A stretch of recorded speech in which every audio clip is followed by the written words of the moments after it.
Hello friends, welcome to my YouTube channel.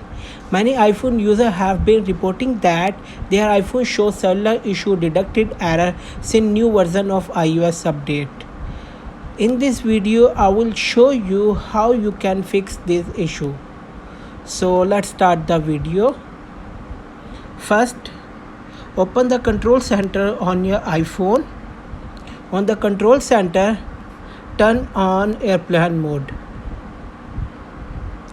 After turning on the airplane mode, wait for a few seconds, then turn it back off.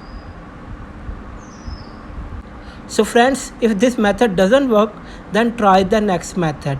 For that, go to Settings app on your iPhone. On the Settings menu, scroll down and click on General. On the General menu, scroll down and click on Transfer or Reset iPhone. Here, click on Reset, then click on Reset Network Setting. Enter your passcode.